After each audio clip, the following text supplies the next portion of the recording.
Alright, this is Lee from Talkbase. We are back. We're looking at the fuzz section of the octave filter. For those of you who are paying attention, the zoom pedal is no longer there, nor is the tender octave. What we are doing is we're going into a Joyo Ironman Husky Drive, which is an OCD clone, and then into the clean glass.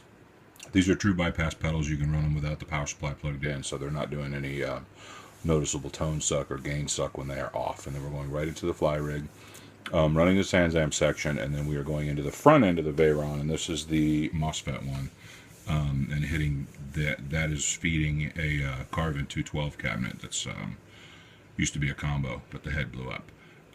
Anyway, this is straight, and we're going to try to play with one hand. Okay, that's just the bass all by itself. Just for the record, what I'm doing is I'm running it a little MIDI, a little mid-heavy, and then if I run the clean glass, which is the miniaturized version of the American sound, if I run that with the character and drive all the way down, it kind of does the Ampeg ultra low, where it's a mid suck, and it kind of does this. So it kind of gives me a built-in second channel where it sucks the mids out a little bit. Anyway, here's what we're doing with the, this is the octave filters fuzz section, and I'm just going to play a note and let it, you'll hear it sputter and spit, and then I'll turn it off and you'll hear how much of the note is still left after the gate bites down. Here.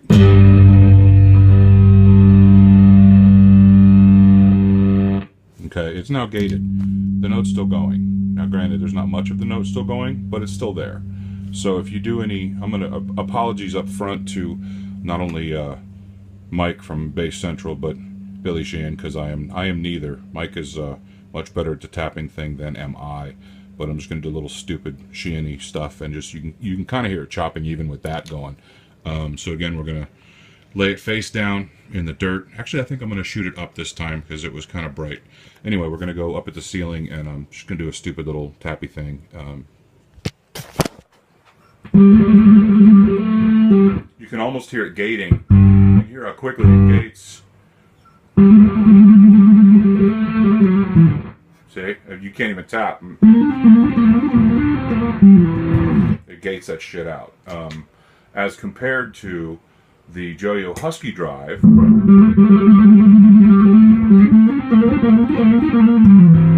which doesn't gate it out because it doesn't have a gate. So anyway, that's the fuzz, and best I can tell, what the best tone I've been able to get out of this thing is if you turn the fuzz off. That's the octave. That's the filter section without any fuzz or octave on. With the fuzz, it works okay, but it's not quite as usable. And then with the octave, it just doesn't really do it for me. Anyway, not sure if this one's going back to Sweetwater or if I'm just going to learn to live with it. It does work fabulously well, except for the octave filter section. And again, if you just use it as a touch wah auto filter, it's usable. So if you add up what the cost of those things would be without, you know, SansAmp, boost pedal, compressor, headphone amp, chorus pedal, and DI, just leaving the octave filter completely out of the equation, you're still well over the $299. I'm just a little disappointed that the octave filter is not as usable as I had hoped that it was. Anyway, much like the last one, I'm going to give this one a listen, and we'll see about getting it up, and we'll see. So thanks again. Take care. Bye-bye.